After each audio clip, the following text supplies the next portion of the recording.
Between 1750 and 1789, France's wealthiest families moved 40% of their assets to London and Amsterdam. The revolution came 39 years after the exodus began. They didn't flee the guillotine. They left before anyone knew there would be a guillotine. We found something striking. Across 4 major empires, the wealthy started leaving an average of 47 years before everything fell apart. Not during the crisis. Not as the walls were burning. Decades earlier. The question isn't whether they saw it coming. The question is, what did they see that everyone else missed? By 380 CE, Roman senatorial families had transferred 62% of their liquid wealth from Rome to provincial estates and eastern holdings. Rome fell in 476, 96 years later. Between 1860 and 1895, Chinese merchant elites moved an estimated 340 million taels of silver into foreign banks in treaty ports. The Qing collapsed in 1912, 52 years from the start of the Exodus. Ottoman elites sent their sons to Paris and London for education at rates that tripled between 1850 and 1880. The empire lasted until 1922, 72 years after the brain drain accelerated. This isn't hindsight. These movements were documented in contemporary records. Tax receipts, property transfers, school enrollments. People noticed. But people at the time just saw wealthy families moving assets around. Normal business, nothing to worry about. And that's just the beginning. Because the real question is, were they running from collapse or causing it? In the next 12 minutes, we're tracking 4 different empires and watching their wealthiest citizens quietly head for the exits. You'll see the specific numbers, how much wealth moved, where it went, and exactly how long before the end. We'll examine whether these elites were cowards abandoning their societies or rational actors reading signals the rest of us couldn't see. And at the end, we're going to look at one modern data point that will make you very uncomfortable. Because if this pattern holds, and it has held for 2,000 years, then elite flight isn't just a symptom of collapse. It's the earliest measurable symptom, the canary in the coal mine that starts singing decades before anyone else smells the gas. Let's start with Rome. Not the Rome of 476 when Romulus Augustulus surrendered to Odoacer. The Rome of 350 CE. Still the greatest city on earth, still the center of an empire that stretched from Britain to Mesopotamia. That year, the Roman Senate had 600 members. By 380, just 30 years later, fewer than 200 maintained primary residences in Rome itself. Where did they go? The archaeological record is specific. The Villa of the Quintilii outside Rome expanded by 340% between 350 and 390. The Palace of Galerius in Thessaloniki gained 17 new wings, funded by senatorial families between 355 and 385.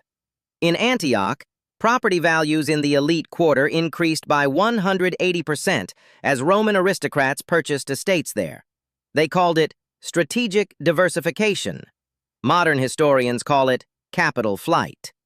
Here's what's documented in the Theodosian Code. Between 364 and 395 CE, tax revenue collected in Rome proper fell by 44%. Not because the economy shrank, because the people who paid the most taxes no longer lived there. Senator Quintus Aurelius Symmachus left letters explaining his thinking. In 384 CE, he wrote to a colleague, "Rome remains our heart, but wisdom dictates that our fortunes rest where stability endures." He moved 70% of his wealth to estates in Sicily and North Africa. The empire didn't feel like it was ending. There were still emperors, still legions, still aqueducts delivering water to 1 million people. But the people who actually made the system work were leaving. The ones funding the legions, serving as magistrates, keeping roads and aqueducts running through their own money. They were walking away. And here's where it gets strange. They weren't wrong. Rome was sacked by Visigoths in 410, 60 years after the Exodus began. The families who left? Most of their wealth survived. The families who stayed out of civic duty or inertia? The Visigothic invasion wiped them out. So were the ones who left cowards, or were they simply better at reading the room? But they left behind something they couldn't calculate. When the most capable people withdraw their resources and attention, they guarantee the collapse they're trying to escape. Jump forward 14 centuries. Constantinople, 1850. The Ottoman Empire still controlled territory from Algeria to Iraq, from Yemen to Hungary. Istanbul was among the 5 largest cities on earth. Sultan Abdulmecid I was modernizing the military, building railways, reforming the legal code. And the empire's wealthiest families were quietly moving their money to Europe. The archives of Credit Lyonnais and the Ottoman Bank tell the story in numbers. Between 1850 and 1875, Ottoman elites deposited an estimated 89 million gold lira in European banks, roughly 34% of the empire's total annual revenue. Why? The empire was borrowing, heavily. The Crimean War debt of 1854 required payments of 5 million lira annually, forever. By 1875, 50% of all Ottoman revenue went to foreign creditors. Elite Ottomans saw the spreadsheet. They understood what happens when half your income services debt. You cut everything else. Military salaries, infrastructure, education. The things that make an empire function. But the money leaving was only part of it. Between 1860 and 1890, the number of Ottoman elite families sending sons to European universities increased by 340%. The American University of Beirut, founded in 1866, enrolled more Ottoman subjects than any school in Istanbul by 1880. When talented people leave, tax receipts don't drop right away. It takes years before you notice the engineers aren't there to fix the bridges, or the merchants who knew how to move grain efficiently have set up shop somewhere else. It shows up a generation later, when the most talented people in your empire identify more with Paris than with Constantinople, when their networks are in London, when they see their own government as backwards. And here's where we return to the question from the beginning. What did they see? They saw legitimacy draining away. In 1876, Sultan Abdul Hamid II suspended the constitution and dissolved parliament after just 1 year. The reformers, many of them educated in Europe, lost faith that the system could modernize. The ones who could leave did. By 1900, an estimated 150,000 Ottoman subjects had emigrated permanently to Europe and the Americas. That doesn't sound like much in an empire of 25 million, but these weren't peasants. These were doctors, engineers, merchants, lawyers, the professional class that makes a modern state function. The Ottoman Empire lasted until 1922, but the version that ended was hollow. The capacity was gone. The capital was gone. The belief was gone. The people who left in 1850 were 72 years early, but they weren't wrong. Now let's talk about the pattern you're really here for. Qing China, 1860. The Taiping Rebellion had just ended, the deadliest civil war in human history, 20 million dead. The Qing dynasty survived, but barely, and China's merchant and scholar elites began a quiet, deliberate shift. The treaty ports, Shanghai, Tianjin, Guangzhou, operated under foreign legal jurisdiction. If you lived there, you weren't subject to Qing courts or Qing taxes. You were under British or French or American protection. Between 1860 and 1895, the Chinese population of Shanghai's foreign concessions grew by 420%. These weren't coolies. Property records show that 68% of Chinese residents in the international settlement owned businesses or held professional positions. The Chinese Maritime Customs Service was run by foreigners, which meant they actually kept accurate records. And those records tell us exactly what was happening. Between 1865 and 1900, an estimated 340 million taels of silver moved from interior China to foreign banks in treaty ports.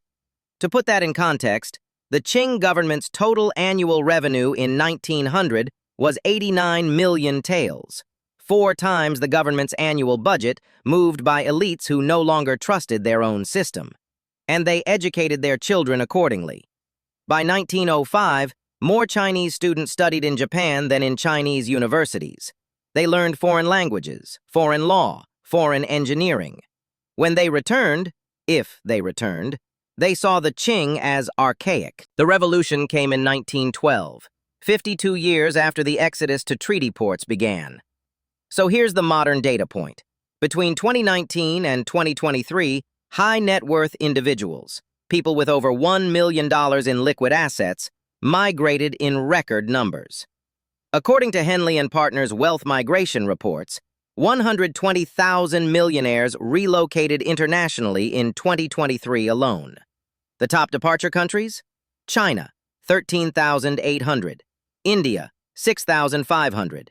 United Kingdom, 3,200. Russia, 8,500. United States, 2,100. The top destinations? UAE, Singapore, Switzerland, Australia, Portugal. Notice the pattern. They're leaving large, complex nations with high tax burdens and political instability. They're moving to smaller, stable jurisdictions with favorable tax treatment and rule of law. Now, does this mean these countries will collapse in 40 years? No one can say that with certainty. But history suggests we should pay attention. Because in every case we've examined, elite exodus accelerated collapse by draining the resources needed to prevent it. It's a self-fulfilling prophecy. When the most capable people stop believing the system can be fixed, when they move their wealth and their families somewhere safer, they remove the talent and capital that might have fixed it. The Romans who left in 350 were rational, but Rome still fell. The Ottomans who left in 1850 were rational, but the empire still collapsed. The Chinese who moved to treaty ports in 1860 were rational, but the Qing still ended. And here's what makes it tragic. The elites who left rarely found the stability they sought. The Roman senatorial families in North Africa were conquered by Vandals within a generation. The Ottoman exiles watched World War I destroy the European stability they'd bought into. The Chinese merchants in Shanghai saw the treaty ports dissolved after 1949. Running from collapse doesn't work when the collapse is global. So what did they see that everyone else missed? They saw the math: declining revenue, rising debt, institutional sclerosis, brain drain, loss of legitimacy. But they missed something important. When a system this large starts failing, there's no safe harbor that isn't connected to the same system. You're not escaping. You're just choosing which part of the collapse you experience. The next question is obvious. If elite flight accelerates collapse, what happens when elites can't leave? When there's nowhere to run because the crisis is everywhere at once? Next time, we're looking at what happens when the exits close, when there's nowhere left to run. See you there.